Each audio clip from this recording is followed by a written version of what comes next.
kepikiran dengan hasil tes itu gitu. Jadi kalau dikatakan hanya sebagai pelengkap, ya hanya kelengkapan administrasi aja gitu loh, seperti itu. Karena saya lebih cenderung dari bagaimana kita melakukan pendekatan pribadi per pribadi, atau secara umum digunakan yang umum aja itu umum aja ya, yang umum aja. Terus Bu, kalau di sekolah ini tuh yang Ibu gunain itu jenis instrumen tesnya tuh yang kayak gimana? Kalau yang kayak instrumen tes yang tes IQ dan minat bakat itu kami bekerja sama dengan pihak luar. Jadi sekolah ini ada kerjasama dengan LP2 KD atau apa gitu ya. Jadi kemudian kemarin ada juga kelas pintar, ada juga ruang guru yang melakukan penawaran. Nah itu isinya tes IQ dan tes minat bakat. Salah satunya kemarin itu pakai apa, riasek itu untuk minat bakat. Jadi dari luar, nggak murni dari BK, nggak murni dari BK. Sama pertanyaan, angket juga. Tapi seputar minat. Iya, yang berhubungan dengan minat bakat itu untuk kelas 11 dan kelas 12. Hasil tes itu berhubungan dengan minat bakat. Kalau yang kelas 10 kemarin itu lebih ke tes IQ. Cuma riasek itu ternyata bisa mengungkap minat bakat juga. Jadi nggak semata-mata hanya IQ aja, tapi dari minat bakat itu juga bisa terungkap di situ. Jadi mereka semua yang melakukan masuk dari kelas ke kelas, kemudian mereka sendiri yang melakukan penilaiannya. Di sini cuma terima hasil, istilahnya seperti itu. Dan kemampuan dari guru BK-nya yang harus bisa membaca. Ya, jadi saya dikasih segini hasil tes, dan itu kan sifatnya rahasia. Tapi per individu juga menerima laporan. Nah, di situ kalau misalnya ada anak-anak yang penasaran, ya penyisirinnya datangnya ke guru BK, dan guru BK harus mampu menerangkan, harus mampu. Dari situ memang dia hanya diterangkan IQ sekian, kemudian ini minat bakat disarankan, ada di situ disarankan anak ini masuk ke ini, anak ini di sini ada. Cuma yang paling sulit itu ketika kita melihat hasil tes IQ-nya di bawah normal misalnya ya, kemudian diindikasikan dia misalnya masuknya ke entrepreneur itu, tapi keinginan anak ini ternyata maunya yang eksakta, jurusan-jurusan IPA.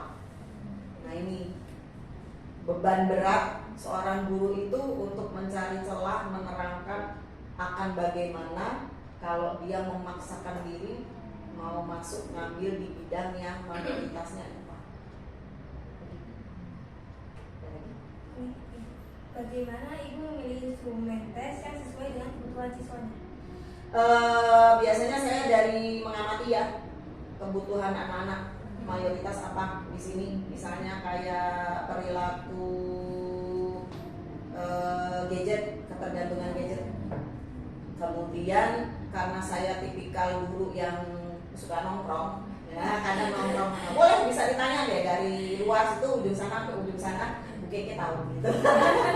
Mungkin itu meminimalisir anak-anak yang sering nongkrong dan merokok. Dulunya saya sering menemui anak-anak merokok di situ. Nah, saya memilih alat tes itu berdasarkan hal-hal yang kekinian yang jadi topiknya mereka dalam pergaulan dengan lawan jenis, kemudian ketergantungan gadget, kemudian komunikasi dengan orang tua, konflik ya, dengan ya mau nggak mau kita yang aktif mendekati anak didik ya, kemudian konflik apa yang kekinian di antara mereka, misalnya kayak cyberbullying, ada anak yang kadang seenaknya sendiri asal posting aja gitu kan. Nah yang kayak gitu-gitu aja baru kita cari instrumennya. Kalau misalnya nggak ada, saya kan ada di grup BK WA ya, biasanya nanya di situ, guru BK se-Indonesia ada grupnya. Nah kita nanya di situ ada, dan memang di link YouTube-nya pun ada di situ disiapkan instrumen perlu apa, nah kita sangat membantu. Jadi kadangkala ada hal yang di luar pemikiran kita, ternyata dari perkumpulan ini kita nemu, kalau saya pakai ini Bu, boleh di-share, silakan Ibu pakai. Nah, itu ada seperti itu. Ginda disesuaikan dengan yang kekinian, jadi nggak murni. Ya contoh lah, kalau di BK itu kan memang ada materi BK ya segitu banyaknya gitu ya. Nah, saya tidak murni ngambil itu semua atau harus ini semua, nggak, lebih kekinian yang dialami oleh mereka supaya lebih kena. Terus bagaimana cara Ibu mengukur dan mengevaluasi hasil dari instrumen tes yang digunakan? Kan ada, setiap alat tes itu pasti ada aturannya, ada syarat-syaratnya. Nah, biasanya terpaku dengan itu aja gitu. Itu untuk hasil akhirnya ya, tapi biasanya saya tetap akan tambahkan dengan hasil wawancara sesuai atau tidak. Iya.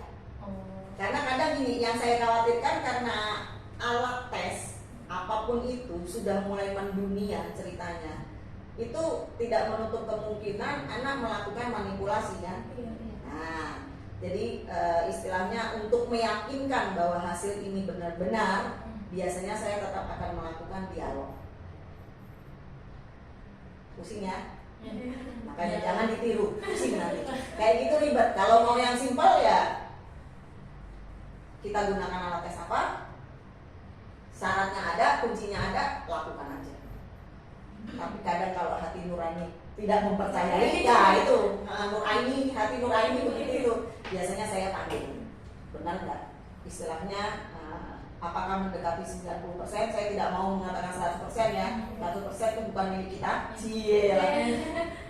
But at least 90% lah. Kalau kita yakin ini 90% mengarah ke benar, bisa kita checklist. Gitu.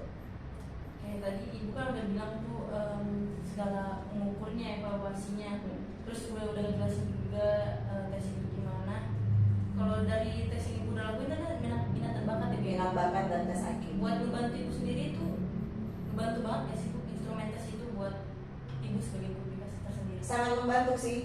Apalagi di sini kalau saya boleh mengatakan sebenarnya satu guru BK kurang. Oh, di sini cuma ada satu. Hanya satu. Ibu megang SMA doang, SMP? SMA saja. Tapi kalau dalam peraturan pendidikan ya dari dinas itu satu guru BK itu maksimalnya hanya memegang 150 siswa. Hanya 150 siswa maksimal. Saya pegang 3 kelas, 10, 11, 12. Satu kelas Ada 10 kelas. Sudah bisa dipastikan lebih dari 150. Ya kan? Jadi itu menjadi tidak efektif. Dengan beban administrasi yang sebegitu banyaknya dan kelemahan saya yang kadang ingin menelaah anak itu tidak hanya dari luar ya, otomatis saya akan kewalahan gitu loh. Karena memahami person to person, otomatis kan kita tetap harus buat laporannya. Dari biodata yang saya share di awal semester ya, instrumen BK salah satunya kan kita memberikan biodata yang sesuai. Nah kemudian ada catatan di bawah, dari sesekali kadang saya melakukan dialog itu biasanya saya kasih catatan. Ini kenapa anak ini seperti ini, kenapa ini begini, bahkan istilahnya tanda-tanda anak ini mengalami emosi, udah mulai emosi, kadang saya sudah bisa membaca itu gitu loh. Nah itu saya catat. Dan hasil tes yang seperti itu sebenarnya cukup memudahkan kita, ditambah biodatanya kita benar apa enggak gitu loh. Yaitu tadi untuk mengantisipasi anak ini nyontek apa enggak, atau sudah pernah membaca atau tidak gitu. Jadi tetap yang namanya wawancara, pendekatan person to person itu perlu. Tapi sejauh ini Ibu ngerasanya dengan 150 lebih dari itu gimana? Itulah kelemahan saya. Saya karena seneng ngobrol sama orang, saya menganggap tidak masalah dalam pendekatan person to person, tapi bermasalah dalam kelengkapan administrasinya. Karena otomatis saya care juga ya, yang Jadi akhirnya kalau untuk kelengkapan administrasi ya saya buat yang standar. Tapi kalau untuk spesifik saya membuatnya lebih pada catatan pribadi saya. Karena saya orangnya biasanya ini tumben saya kesini saya nggak bawa buku. Biasanya saya kemana-mana bawa buku. Ya untuk itu, nggak apa itu saya catat. Nanti kalau saya nongkrong gitu sama anak-anak nggak sengaja gitu ya saya beli mie ayam mereka masih ada saya duduk itu nanti sampai di rumah biasanya saya catat. Saya tadi ketemu orang ini gini. Nah itu nanti saya cocokkan lagi dengan profilnya di sini person. Itu begitu. Untuk kelengkapan yang spesifik itu di sekolah ini tidak saya siapkan memang. Sekolah ini hanya saya siapkan administrasi yang umum, pelaporan yang umum saja. Tapi kalau yang hasil tes itu ada juga yang dari ruang guru sama kelas IPA sama LP 2 K3 kerjasama itu. Lanjut ya Bu. Silakan. Apakah Ibu mengadopsi instrumen tes yang dapat digunakan secara individu atau kelompok? Enggak sih. Jadi Pakai kayak tadi yang- aja belum. Kayak gitu aja. Yang memang sudah ada gunakan aja. Lalu ini Bu, bagaimana Ibu memastikan instrumen tes yang Ibu gunakan ada dalam teknik? Salah satunya wawancara itu tadi. Oh iya. Nah, kita melakukan wawancara karena kalau di psikologi kita mempelajari juga hasil tes itu tidak hanya tertulis, tapi tidak tertulis. Nah, yang tidak tertulis salah satunya wawancara. Pendekatan itu untuk memastikan apakah dalam jawaban itu ada konsistensinya, ada ketetapan yang sama, ya kan? Dia konsisten nggak dengan jawaban itu. Nah, salah satunya ya dari wawancara. Itu ya sebelah saja. Apakah ada tantangan khusus yang Ibu hadapi dalam menggunakan instrumen tes di sekolah? Terus lalu bagaimana Ibu mengatasi tantangan tersebut? Sejauh ini kalau dibilang tantangan mungkin itu tantangan ya, karena ternyata apakah ini ada korelasinya atau tidak saya juga kurang tahu. Tapi ketika anak saya minta mengisi biodata saja yang sangat sederhana, itu anak-anak nanya. Padahal cuma disuruh ngisi biodata ya, itu dia nanya, Bu, kan di situ saya nanya, pendapatan orang tua berapa? Bayar listrik berapa? Itu mereka bertanya ke saya, Bu ini maksudnya apa? Coba, sampai saya berpikir ini anak hubungan di rumah komunikasinya seperti apa? Apakah ini efek 2 tahun kita kena pandemi sehingga mereka benar-benar menjadi tidak peduli kan dengan keluarganya sendiri sampai tidak tahu orang tua waktu gajinya berapa? Ayah saya kan wira swasta Bu. Jadi saya nulisnya gimana? Jadi benar-benar diarahkan, harus dipancing. Nah itu tantangan tersendiri. Jadi kemampuan mereka mengolah dan menerima informasi jadi agak lambat. Kita harus menerangkan. Menurut kamu ibu kamu bayar listrik berapa? Enggak tahu. Gaji ayah kamu yang wira swasta berapa? Enggak tahu. Bahkan untuk istilahnya mengira-ngira atau memberi jawaban tidak tentu aja mereka nggak ngerti, nggak paham. Sampai seperti itu tantangan loh. Untuk kedepannya tuh nih 2 generasi, 2 tahun ya, berarti 2 generasi kan, 2 tahun yang efek pandemi ini sepertinya tantangan makin berat gitu loh. Kemampuan mereka untuk mengolah informasi yang sederhana saja masih harus dituntut. Begitu. Untuk kita nanya, bagaimana kamu memandang dirimu sendiri atau kamu memiliki simbol apa untuk dirimu? Itu mereka nggak tahu. Apa ya? Simbolnya apa ya? Itu nggak paham. Jadi itu harus diterangkan. Jadi hanya biodata aja. Per kalimat itu kita harus terangkan supaya anak ini paham. Susah nih, terbatas banget kan? Iya. SMA loh. Seterusnya Harus di iya, ini ya, jadi masih harus dituntut, arahin lagi ya. harus diarahin lagi dan sangat disayangkan bahkan kalau ibu boleh ngomong gitu ya, anak sekarang tulisannya jelek. Iya benar. Kemampuan kemampuan motorik halusnya sangat kurang. Karena pandemi gitu ya. Kalau itu enggak, kalau kemampuan menulis dari kecil, yang saya salahkan guru SD-nya dan terutama orang tua. Berarti kelihatan sekali dia tidak mengawasi anaknya dalam belajar menulis. Sejauh ini berapa, Bu? Banyak, anak SMA banyak yang tulisannya jelek. Untuk kategori SMA dan untuk mindset saya yang mengatakan bahwa kita mengalami peningkatan dalam pertumbuhan, anak-anak SMA di sini tulisannya jelek. Dan dalam menyusun satu kalimat pun jelek. Kelemahan generasi sekarang adalah mereka lebih jauh berbahasa Inggris daripada berbahasa Indonesia. Entah mereka lahir di mana. Iya, nah itu kelemahannya dan buat saya itu lebih pada ke pola asuhnya dari rumah. Karena mindset orang tua itu kan kalau anaknya jago bahasa Inggris itu hebat, gitu. Padahal ketika kita mengajarkan anak bilingual, kalau tidak didampingi, anak ini akan mengalami kebingungan kan dalam memahami kalimat. Padahal tahu sendiri bahasa Indonesia seperti apa. Kadang memiliki dua arti kalau tidak dijabarkan secara jelas, tidak dengan bahasa Inggris. Gitu. Nah, kemampuan bahasa ini benar-benar sangat mempengaruhi pribadi dalam menerima informasi. Oke, dari kalau misalnya aspek etika sendiri, Bu, yang perlu diperhatikan untuk ibu menggunakan instrumen itu di sekolah, bagaimana? Etika dalam hal penggunaan instrumennya. Sejauh ini saya tidak share ke guru manapun. Saya tetap menganggap instrumen dan hasilnya itu sifatnya pribadi. Jadi hanya saya Pak dan masing-masing anak. Itu tidak saya komunikasikan ke yang lain. Maksudnya di situ kan? Ya, Jadi sifatnya rahasia. Saya tetap menganggap itu sifatnya rahasia. Kalaupun misalnya ada konsultasi misalnya dari Walas tanya tentang muridnya, saya tidak mengatakan menggunakan hasil teks, enggak. Tapi saya mengatakan dari hasil komunikasi saya dengan siswa. Oh, jadi yang spesifiknya sama ibu? Spesifiknya di saya yang mentransfer dan menerjemahkan ke wali kelas dan para guru.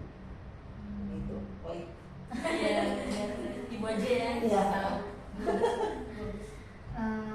Apa sih Bu manfaat yang Ibu lihat dari penggunaan instrumentasi tadi itu dalam membantu perkembangan siswa secara akademik sama emosionalnya?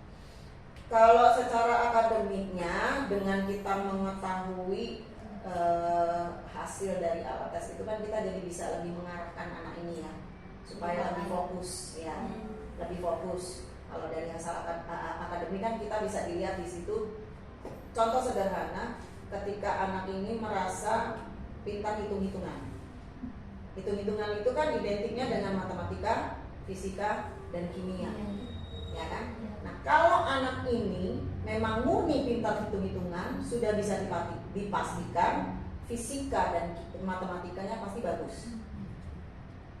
Tapi kalau dia yang separoh-separoh, hitungan juga bisa, kemungkinan besar dia fisika dan kimia yang bagus, matematika lemah. Jadi seperti itu. Kenapa? Karena itu berhubungan dengan kemampuan dia dalam berbahasa.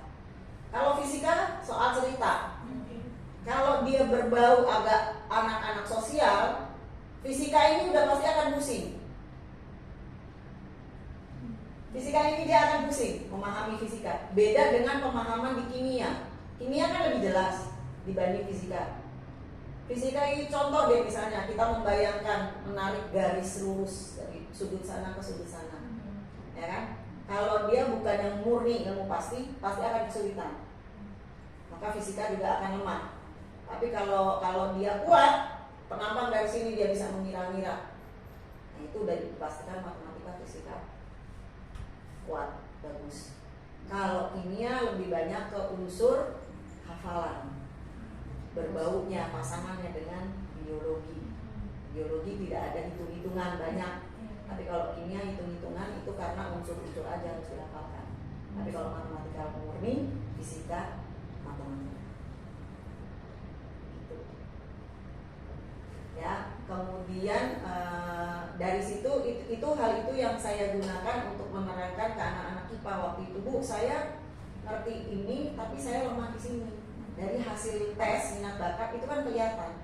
Kemampuan kamu dalam membayangkan satu ruangan itu ada kelemahannya. Dia misalnya kan kalau intervalnya itu 1, 2, 3, 4, 5, misalnya dia ada di 2, berarti kan dia mengalami kelemahan di situ. Nah, caranya kamu mengantisipasi supaya kamu nanti di fisika ini lebih berhasil, lebih meningkat, atau intervalnya bisa naik 4, mentok 4 itu udah maksimal untuk dia misalnya ya, maka kamu harus memperbanyak tambahan les fisika di luar. Ibaratnya yang lain belajar itu 2-3 kali sudah paham, kamu harus 5-7 kali maka kamu akan paham. Nah itu saya bisa menerangkannya seperti itu karena kita memberinya hope ya. Yang kita beri ke anak-anak itu ada harapan. Nah, terkadang harapan itu bisa bekerja ketika dia memiliki keinginan yang kuat, larinya ke minat. Kalau dia berminat, apapun kesulitan dia akan usahakan, dia akan capai. Nah, saya berusaha untuk mengambil di situ akademik. Nah, itu sebabnya karena saya memahami yang namanya manusia itu bisa berubah. Semua sebenarnya tergantung dari bagaimana kita memberi penyampaian. Kalau kita mengarahkan kepada yang positif, dia akan bersemangat. Tapi kalau kita langsung menjatuhkan, dia akan langsung kendor. Contoh yang paling spesifik ketika saya ikut workshop, waktu itu kebetulan ada profesor, dia perempuan, dia dosen di apa ya? Profesor doktor, bayangin namanya, profesor doktor ini bla bla bla bla bla bla bla dengan segitu banyak rentetan. Dari ceritanya beliau sendiri dia mengatakan, kan saya nanya, maaf Prof, ya Masih lama kan? masih, bentar Caca ya? Iya. Caca Marisa. mau mulai rapat ya? Iya. Ayo nanti. Oke. Ya. Ya, nah istilahnya ketika saya tanya, maaf Prof, bidang studi yang waktu itu Profesor sukai waktu SMA apa? Saya hanya menyukai 2 bidang studi, matematika dan apa coba satunya, tebak? Matematika dan olahraga. Tujuannya dia waktu itu lulus SMA, dia mau kuliah, yang mata kuliahnya, yang jurusannya itu belum ada di Indonesia, maka dia lari ke Amerika.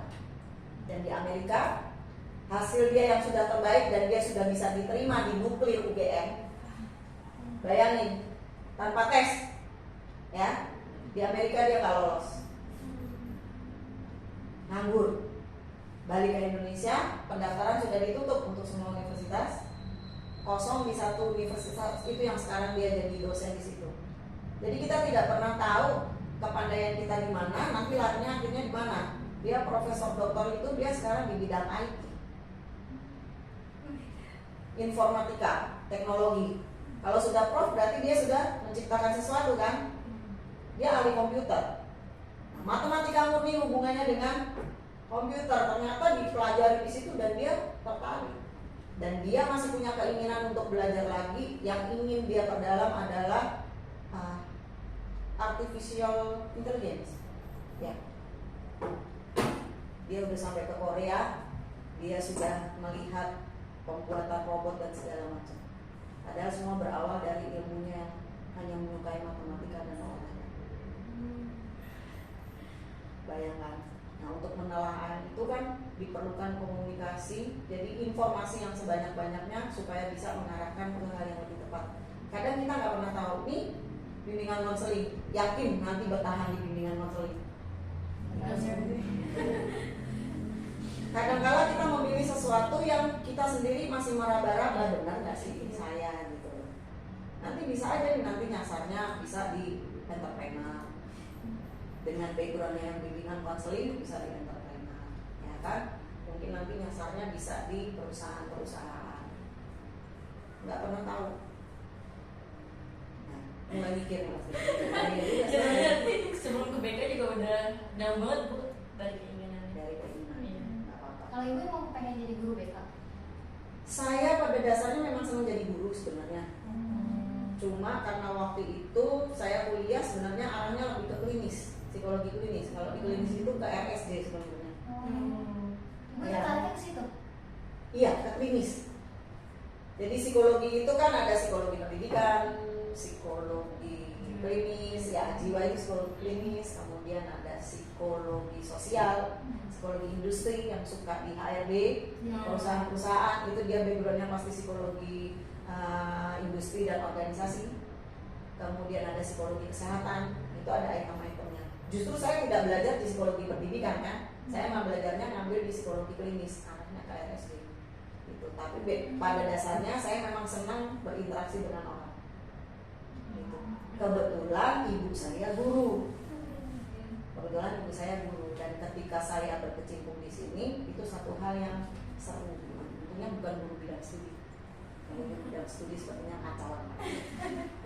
Jadi cuma jadi guru yang untuk mereka mencurahkan permasalahan aja, terkendala komunikasi dengan orang tua, saya yang berusaha untuk mencari sana. Dan terakhir, apakah ada perubahan yang ibu lihat pada siswa setelah menggunakan instrumentasi tes? Ada, cukup banyak. Terutama karena itu tadi, saya ngerasa dengan kita melakukan pendekatan person to person, anak ini menjadi paham dia memiliki kelemahan di mana dan dia bisa fokus pada kelebihannya yang di mana. Dan saya lihat mereka juga sudah mulai melakukan perbaikan dalam berkomunikasi dengan para guru, ya. Karena selama ini kan mereka tidak tahu sebenarnya gimana caranya menghadapi orang yang lebih tua. Gimana sih kalau tugas saya selesaiin, kadang udah biarin aja, paling begini, paling begitu begini, gitu kan. Nah, ketika saya mengerti tipikal anak-anak ini kan saya melakukan pendekatan. Saya bilang, tugas kamu sebagai murid, biar bagaimanapun kalau kamu seperti ini, kamu di pihak yang salah. Saya bilang, kamu perlu nilai, tugasmu 2-0, maka tugasmu sebagai murid apa? Selesaiin tugas. Nah, itu sudah mulai ada banyak peningkatan, dan saya lihat sudah mulai banyak murid yang berani mengejar gurunya, nanya, Bu, tugas saya yang belum apa. Dan guru-guru di sini juga sudah mulai merasa terkoneksi ya dengan murid-muridnya yang 2 tahun jadi murid rebahan itu. Mulai ada koneksi, istilahnya mulai ada kehidupan gitu loh istilahnya, karena memang awal-awal kita sendiri jadi kesulitan bagaimana memperlakukan anak rebahan ini yang 2 tahun. Komunikasi susah, kita menggunakan cara yang lama, mereka nggak tergerak karena mereka sudah cukup kaku ya, terbiasa ngadepin. Nah, jadi pikirnya guru itu ya kayak game aja gitu kan. Mati besok bisa nyalain lagi gitu kan, pikirnya begitu, berharapan mereka mungkin begitu. Paling level ini gue gagal, besok gue ulang lagi nyalain dari level 1, pikirnya seperti itu gitu. Itu secara tidak langsung mereka terpola begitu. Cuma saya merasa karena saya juga melakukan pendekatan person to person, sering ngobrol, saya juga komunikasi sama guru-guru bahwa kadang anak-anak sekarang juga perlu didekati, perlu dipahami dan diarahkan. Mending kita dikte dalam tanda petik yang bisa membuat anak ini juga, oh iya ya Bu, harusnya saya gini. Saya nggak pernah langsung misalnya, Bu, gimana caranya bikin Indomie, istilahnya seperti itu ya. Kemudian ya udah kamu duduk diam, ibu bikinin. Enggak. Coba kamu baca dulu instruksinya. Saya lebih yang seperti itu. Ini gini. Sudah dibaca, sudah lakukan. Karena kalau di rumah, Mak, minta Indomie. Udah ada kok di meja, gitu kan? Udah jadi enak, instan. Kalau saya instan, oke, baca dulu instruksinya, sudah lakukan. Kamu bukan ibu. Betul kan? Lakukan. Proses ini saya lagi berusaha untuk membuat anak mengerti proses ya. 1, 2, 3, 4, 5. Ada yang harus sesuai instruksi. Kalau ada yang tidak sesuai instruksi, otomatis sifatnya individual. Saya biasanya merebus airnya mendidih dulu Bu, harus berbuih, ya kan? Baru minyak dimasukin. Tapi habis itu kompor saya matiin. Karena apa? Saya tutup, udah dia pasti matang sendiri. Tapi ada yang benar-benar sampai mendidih, semua udah dimasukin, dia ada kan yang seperti itu. Nah, itu kan udah sifatnya individual. Tapi kalau kamu mengikuti instruksi secara umum, ini 2 menit, ini ya, gitu aja. Jadi lebih ke variasi dan kita mengembalikan ke hal yang paling sederhana. Itu lebih ke tes ya. Di Tuhan lumayan, dan di sini sejauh ini saya tidak pernah marah, nggak pernah ngamuk. karena memang saya sendiri agak memberi ancaman ke mereka. Kalian tidak akan dan kalau bisa jangan pernah memancing ibu marah, karena saya sendiri takut kalau saya marah. Saya bilang begitu. Jadi sejauh ini saya tidak pernah marah dan tidak perlu marah. Saya hanya memerlukan waktu 5 menit untuk bisa mengumpulkan anak-anak di lapangan tanpa marah dan mereka tidak bersuara. Karena ketika saya pegang mic, mereka tahu saya pegang mic, mereka langsung lari. Karena saya nggak pernah marah. Saya cuma senyum-senyum dan ketawa. Karena apa? Ketika saya di kelas, saya melakukan komunikasi dengan mereka. Saya mengajarkan bahwa di semua tempat itu ada yang namanya tata aturan. Ada aturan. Sekarang ibu tanya, kamu datang ke sekolah, hari Senin seragamnya apa? Putih, abu-abu, dasi, sepatu, hitam, ini. Oke, sekarang ibu tanya, dari kelengkapanmu sendiri, mana yang nggak lengkap? Dasi. Kalau begitu kamu biasanya kena poin berapa? Tahu kan? Real. Berarti kalau ibu mengenakan kamu poin, ibu benar apa salah? Iya. Itu kesalahan yang dia harus sadari. Nah itu saya lebih seperti itu. Jadi saya nggak banyak ngomong. Saya mengenalkan kepada mereka ini begini. Maka ketika kamu terlambat lewat dari 15 menit, mereka nggak akan bukan saya telat ini gini. Karena saya juga mengatakan kepada mereka alasan bisa dibuat. Paling gampang membuat alasan. Yang jadi permasalahan alasannya itu tepat atau tidak kamu gunakan. Jadi jangan pernah buat alasan kalau itu. Dah, saya cuma begitu dah. Jadi kalau mereka telat saya udah piket, udah nggak ada mereka diam. Karena saya bilang saya tidak terima alasan apapun. Kalau sudah jelas jam 7 masuk, kamu lewat jam 7 dari 5, kamu nunggu di luar. No excuse. Dan mereka nggak akan berani mengungkapkan alasan itu ke saya. Makanya saya bilang saya nggak perlu marah karena saya sudah mengenalkan kepada mereka. Jelas peraturan di sini jam 7. Oke, kamu masuk 7:01. Mau upacara, berarti kamu nunggu dulu di situ ya. Iya. Saya kunci gerbang. Saya biarkan mereka di luar dulu karena upacara. Setelah itu masuk, mereka udah pasrah terserah deh hukum apa. Karena mereka sudah tahu. Maupun sekalipun mereka bilang kan saya kadang saya cecer. Bu, saya telat. Iya, ibu tahu kamu telat, orang jam 7:05 masuk. Udah jelas kan, memang telat. Soalnya macetnya benar. Benar kan macet? Iya, sekarang ibu nanya, kamu berangkat dari rumah jam berapa? Daerah rumahmu mana? Saya bilang gitu. Ngeri kan kalau ketemu guru kayak saya? Sudah tahu jalur jalan raya Bogor jam sekian sampai jam sekian sudah pasti macet. Kamu berangkat jam berapa dari rumah? 6.40. Logikanya nyampe nggak ke sini dalam waktu 10 menit atau 20 menit? Makanya saya bilang alasan bisa kamu ciptakan, alasan bisa kamu cari. Tapi buat ibu alasan itu nggak tepat karena kamu sudah tahu daerah situ macet. Kalau kamu mau tidak macet, berangkat lebih pagi di jalur kamu. Itu aja kalau saya. Makanya mereka nggak akan berani mengungkapkan alasan-alasan ke saya. Dan itu benar. Makanya saya bilang alasan benar, tapi tidak tepat kamu gunakan ke ibu. Sama halnya ketika di situ. Udah tahu mau upacara, jangan sampai nunggu orang harus berteriak-teriak. Jam 7 sudah siap. Saya cuma pegang mic langsung diam. Semua diam. Jadi saya tidak pernah menerapkan hal yang kesannya arogan. Orang mungkin lihat saya arogan ya. Hasil itu saya dapatkan karena saya memang mendekatkan diri sama mereka, melakukan komunikasi, membangun hubungan ya, bonding itu saya berusaha untuk ciptakan dan membuat mereka kembali berpikir dengan apa yang sudah mereka lakukan, benar atau salah. Jadi mereka harus mengikuti aturan yang jelas. Oh kalau Bu Kiki nggak usah kebanyakan alasan. Yang penting tetap hubungan person to person dan itu memang tidak semua orang bisa. Memang gitu. Boleh ditanya anak-anak, emang Bu Kiki galak? Oh, iya galak. Galaknya gimana? Gimana ya Bu? Bukan galak sih, serem ya? Enggak ya, gimana ya? Gitu deh, gitu loh. Beda lah Bu, kalau ibu beda lah. Ya, mereka sendiri nggak bisa mengungkapkan gitu loh, karena memang saya nggak pernah marah. Saya nggak pernah. Tapi kalau mereka akhirnya bisa mengenali saya, bisa mengenali perubahan dalam face saya. Kalau saya udah kan anak-anak, kalau ibu jalannya udah lurus, udah diam gitu ya, jarak nggak ada senyum, wah ini ibu serius nih pasti. mereka akan bersih. Itu Selasa pasti bersih. Kalau saya pikir hari Senin sudah bisa dipastikan nggak akan ada anak yang keluar masuk, apalagi lari ke kantin. Saya bilang itu berarti ada. ya kemungkinan ya. Ada, dan bahkan kadang ada guru piket yang harus kejaran dulu sama murid kan, mereka lari ke kantin. Kalau saya enggak, sederhana. Saya mengatakan tidak boleh ketika jam istirahat tidak boleh bermain bola, baik basket maupun bola kaki kalau kalian masih pakai seragam, ya kan?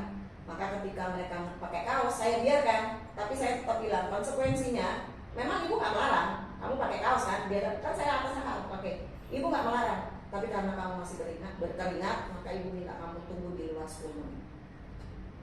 Konsekuensi dari itu. Dan akhirnya memang anak-anak kalau mau main dia handnya dilepas. Karena saya pun tidak melarang, saya hanya memberi solusi. Kamu tetap mau main, silakan. Kalau ada anak yang berseragam main, ketika saya ngomong mereka pasti langsung lari masuk, langsung berhenti. Dah, bola itu dengan aman ada di lapangan.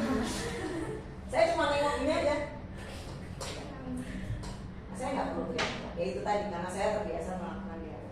Udah jelas kamu main pakai seragam, kayaknya nggak suka kan? Karena otomatis bola akan saya sita. Maka mau nggak mau dia harus lepas main dengan kaos. Tapi konsekuensinya tetap ada, selalu ada konsekuensi. Saya bilang begitu. Kamu tetap harus nunggu masuk 10 menit, tunggu dulu di luar sampai keringatmu kering paling enggak. Kalau enggak kan bawa apa? Iya, bahaya anak laki-laki kering kan. Terus yang buat kita nih Bu, menjadi guru BK yang depannya apa nih Bu? Jangan terlalu banyak bermain rasa ya. Kelemahan saya bermain rasa.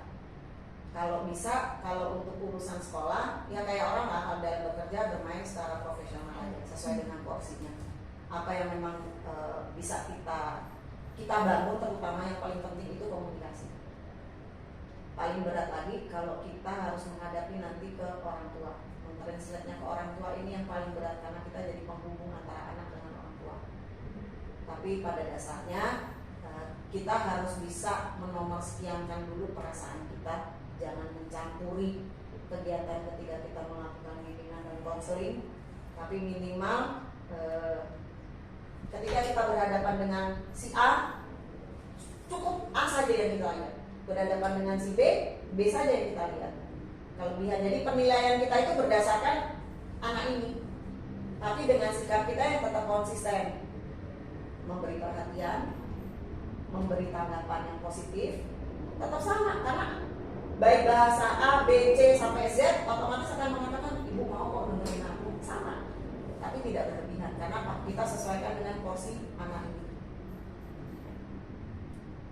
Tetap semangat. Yang paling berat terutama administrasi itu termasuk hal yang paling menjengkelkan. Tapi sejauh ini di sini belum ada yang daftar langsung dari guru BK-nya gitu yang benar-benar kuliahnya guru BK itu sesuai. Rata-rata memang bimbingan konseling sih banyak yang daftar ke sini. Maksudnya belum terima apa gimana? Kalau masih ibu sendiri? Itu kan keputusan dari yayasan ya untuk pengadaan itu. Saya sendiri sih sudah menyarankan minta ditemani. Ya soalnya Kewalahan. mohon maaf Ibu ya, kalau dari kita sendiri kan secara nggak langsung ibunya itu kan bukan dari background Iya, asli guru iya. BK. Itu kan sebenarnya Kewalahan. dalam hal kami juga tidak diperbolehkan sebenarnya. Iya, Makanya harusnya secara nggak langsung juga sekolah mengerti harusnya. Iya. Makanya saya bilang malah bagusnya di sekolah kalau misalnya ada dua ya, jangan cuma dari psikologi aja atau jangan cuma dari bimbingan konseling aja. Karena itu tadi ibu bilang kita tuh sebenarnya saling melengkapi. Untuk penelaan lebih dalam psikologi ini kan kami benar-benar diajarkan cara menelaah person to person, pribadi to pribadi. Pendekatan yang kita lakukan itu juga berbeda dengan guru yang backgroundnya bimbingan konseling. Beda pendekatannya. Karena itu terjadi ketika sebelum saya, itu kan gurunya BK, backgroundnya gurunya bimbingan konseling. Itu banyak orang tua murid yang komplain guru bimbingan konselingnya itu terlalu cuek, karena tidak pernah menanggapi respon ini dan segala macam. Enggak, dia membuat jarak gitu loh di situ. Berbeda dengan saya yang menangani, karena itu tadi memang ada kesenjangan akhirnya kan. Sampai akhirnya ada kesan itu tadi BK bimbingan konseling itu backgroundnya hanya memahami tentang administrasi saja, Tapi yang psikologi hanya memahami tentang pengenalan person to person. Jadi tetap ada kelemahannya. Makanya saya bilang kalau bisa di sekolah itu ada yang psikologi, ada yang bimbingan konseling. Karena yang psikologi ini bisa mengupas alat tes person to person, melakukan pendekatan begitu. Nah liniernya memang saya dihubungkan ke bimbingan dan konseling karena di Fakultas Psikologi kan juga diajarkan bimbingan dan konseling. Cuma bukan masalah ke administrasi. Nah, kita akhirnya jadi simpang siur ke alat ungkap, alat tes itu tadi, masalah legalitas. Beda dengan di psikologi. Di psikologi kalau tidak ada embel-embel psikolognya, kami tidak boleh mengeluarkan hasil tes legalitas. Membaca bisa, membuat dinamika psikologi bisa, tapi untuk mensahkan itu sebagai hasil yang legal itu tidak diperbolehkan. Tapi pada dasarnya sering ya sesuai dengan porsi aja deh. Kalau ibu boleh sarankan yang dari bimbingan konseling ini supaya juga paham tentang psikologi ya banyak membaca. Karena ada alat ungkap lain yang begitu lucu buat saya. Nanti bisa cari buku kokologi. Itu sebenarnya termasuk alat ungkap juga, tapi sifatnya seperti cerita. Jadi dia dari cerita, buat lucu-lucuan tapi hasilnya bisa benar. Baca buku itu bagus kok, kokologi. Sederhana banget. Itu tahun berapa ya? Saya waktu masih jadi mahasiswa, saya suka baca itu. Ternyata boleh juga nih alat ungkap, kayaknya mainan gitu ya, kayak seperti mainan, tapi ternyata itu bisa. Dan itu saya lakukan juga di kelas. Ibu punya 5 pertanyaan. Syaratnya kalian menjawab di pikiran kalian masing-masing. Karena secara tidak langsung jawaban itu mewakili apa yang jadi identitas kalian. Jadi kalau kalian jawabnya terang-terangan kan teman-teman bisa menebak. Makanya syaratnya kalian menjawab ini tapi disimpan sendiri. Nah nanti jawabannya saya terangkan. Kalau kalian tadi jawab A, itu menggambarkan begini. Kalau jawab B, menggambarkan begini. Nah, supaya sifatnya tetap rahasia, maka saya meminta kalian menjawab di pikiran kalian masing-masing. Kebenarannya benar atau tidak tergantung kalian masing-masing. Kalau kalian penasaran, silakan tanya ibu. Dan saya memang selalu menyiapkan diri untuk menerima pertanyaan dari mereka. Begitu? Sudah? Cukup? Sudah luar biasa. Jawabannya sangat kita sampai agak terjun ya. Agak berasa Bu. Harus banyak baca itu aja untuk memperkaya ya. Karena setiap kali saya ketemu dengan teman-teman juga yang backgroundnya bimbingan konseling itu kan kita kalau ketemu ngobrol maaf kata, saya selalu berpikir mereka ini hanya melihat dari luarnya saja semua. Urusannya pasti tentang administrasi sekolah yang harus begini. Saya sampai pikir, hey, kita ini menghadapi manusia loh, ya kan? Kita menghadapi manusia di mana perasaan seseorang itu juga perlu kita pedulikan. Kita nggak semata-mata melengkapi administrasi, gitu loh. Tapi ada benang merah yang harus kita hubungkan di situ untuk menjaga supaya ketika kita melakukan komunikasi, orang ini pun tidak merasa sedang kita analisa. Kalau menganalisa kita itu kan kadang kita menganalisa, dan kadang-kala mulut kita lebih cepat memberi analisa daripada otak kita dalam berpikir. Jadi orang suka tersinggung, gitu betul kan? Karena orang terus terluka karena kata-kata kita.